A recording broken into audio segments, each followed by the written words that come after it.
Αφρός. Έτσι πρέπει να είναι η ομελέτα.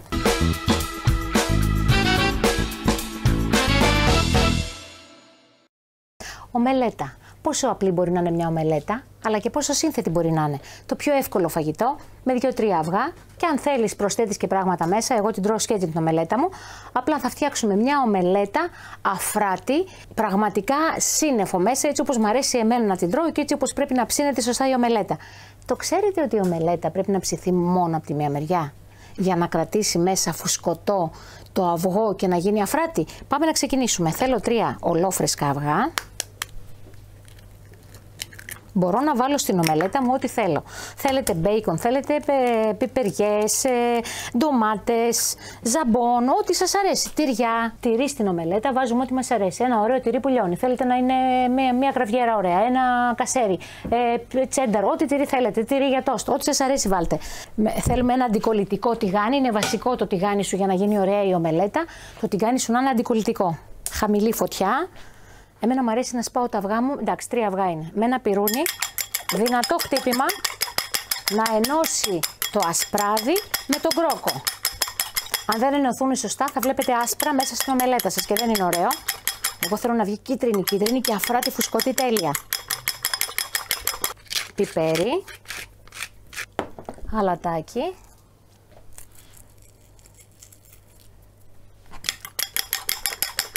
Και λίγο λάδι στο τηγάνι μου. Έχω χαμηλά τη φωτιά μου, εντάξει.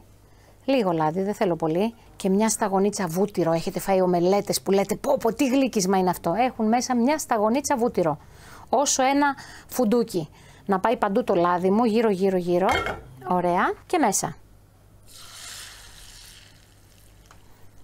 Στην αρχή, μόλις ρίξω μέσα την ομελέτα, παιδιά, με ένα πυρούνι, αρχίστε να μου κάνετε λίγο ανακάτεμα, να μπαίνει το έξω μέσα, έτσι, και εδώ, το έξω μέσα, να κάνει φουσκαλίτσες, έτσι. Και όπου βλέπω κενό ή τρύπα, το καλύπτω κουνώντας το τηγάνι, εντάξει. Χαμηλή τη φωτιά. Είναι σαν να μαγειρεύεις αυτό το τηγάνι, παιδιά, της Νάβας, σαν να μαγειρεύεις σε φυσική πέτρα. Έχει 5 αντικολλητικές επιστρώσεις και έχει μεγάλη αντοχή σε γδαρσίματα. Δεν το προκαλώ δηλαδή να αρχίσω να το γδέρνω, αλλά έχει αντοχή όμως, έτσι. Βλέπετε ότι ψήνεται σιγά σιγά και το πάνω. Να την νιώθετε την ομελέτα, να την κουνάτε έτσι, θα βλέπετε. Δεν θέλουμε να αφήσει υγρασία επάνω, να ψήνετε σιγά σιγά όμως θέλω. Δεν θέλω να φάω μια ομελέτα που έχει απ' έξω πέτσα τραγανή. Σας το έχω πει και την άλλη φορά. Για τις κρέπες, θυμάστε που σας είπα για τις κρέπες? Η κρέπα η καλή πρέπει να είναι μαλακή, να είναι αφράτη, δεν είναι τραγανή, αλλιώς σπάει. Έτσι, ωραία. Όταν λοιπόν σιγά σιγά βλέπετε εδώ στην επιφάνεια, βλέπω ότι έχω λίγη υγρασία. Αυτή θα φύγει όλη μαζί, θα την απλώσω, την απλώνω την υγρασία, έτσι. Και είναι η ώρα που θα βάλω μέσα το τυρί μου. Θα ρίξω μέσα λίγο τυρί, στη μία της πλευρά, έτσι. Ό,τι τυρί σας αρέσει. Φέρτε τη λίγο προς τα έξω. Αυτή η λίγη υγρασία του αυγού που βλέπετε πάνω στην επιφάνεια, με το κλείσιμο, πέφτει πάλι η ζέστη και το ψήνει ομοιόμορφα σιγά σιγά κρατώντας το αφράτο. Αυτό θέλω να σας πω. Θέλω μια ομελέτα που να είναι αφράτη, παιδιά. Έτσι.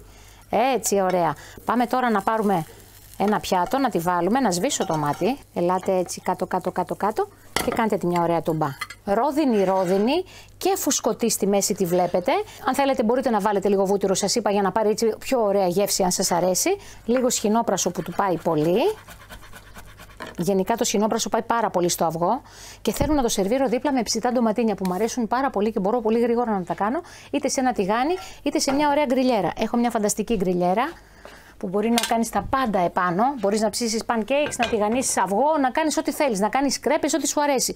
Και τη χρησιμοποιείς κανονικά σαν να είναι μια πλάκα ψησίματος. Πάμε λοιπόν. Έχει αφαιρούμενη σιλικόνη στις λαβές για να το ψήσω και να το πιάσω, να το σερβίρω με αυτό. Μπορώ να σερβίρω και με αυτό, έτσι. Απλά να μην το πιάσετε. Έχει 5 επιστρώσεις και μπορείς να ψήσεις επάνω τα πάντα. Πάμε να ανάψουμε τη φωτιά μας. Κάνει για όλες τις εστίες, για γκάζι, για κεραμική, για υπαγωγική, για όλα. Βάζουμε πάνω λίγο λαδάκι στη φωτιά.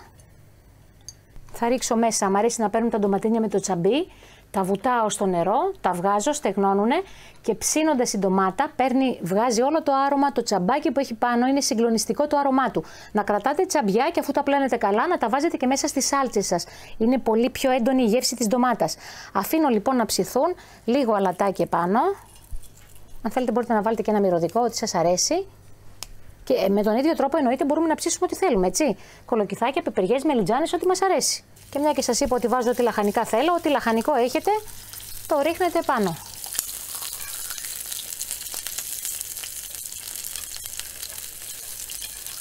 Θα αφήσετε το σκεύος να κρυώσει και μετά θα το πλύνετε με ζεστό νεράκι για να μαλακώσει φουγγάρι και είναι πεντακάθαρο. Πάμε να σερβίρουμε την ομελέτα μας, να βάλουμε και τα πιστά λαχανικά μέσα.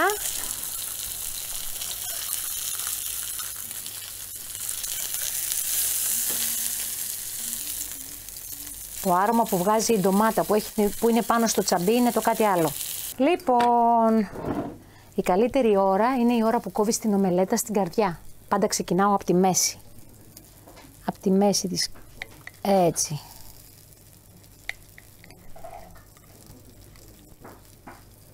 Η καρδιά της είναι αφράτη, το τυράκι έχει λιώσει, το βλέπετε. Αυτό που βλέπετε εδώ είναι το λιωμένο τυρί. Και η ομελέτα μου, παιδιά, παραμένει ζουμερή. Δεν γίνεται ξεροκάγκανη. Είναι αφρός και φανταστική. Αφρός. Έτσι πρέπει να είναι η ομελέτα.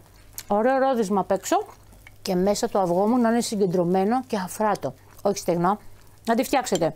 Και να βάλετε και ό,τι λαχανικό θέλετε μέσα στο αυγό. Εμένα η ομελέτα μου αρέσει σκέτη με τα λαχανικά μου δίπλα. Εσύ γράψε μου πώς σου αρέσει να τρως την ομελέτα σου. Με μπέικον, με ζαμπόν, με λαχανικά μέσα ανακατεμένο. Εγώ σκέτη με λίγο τυράκι. Για να δω πώς την τρώτε εσείς την ομελέτα σας. Θα βρείτε όλα τα σκεύη που χρησιμοποίησα σε επιλεγμένα καταστήματα με το σήμα Nava Point στις μεγαλύτερες αλυσίδες της Ελλάδας και στο navapoint.gr. Επίσης, ακολουθήστε στα social media την εταιρεία Nava και στην περιγραφή του βίντεο από κάτω θα βρείτε όλες τις πληροφορίες για να μαθαίνετε πρώτοι όλες τις προσφορές που βγάζει και όλα τα νέα της Nava. Φιλιά πολλά, subscribe, κάντε comment και like, εννοείται παιδιά, τέτοια ωραία ομελέτα κάναμε.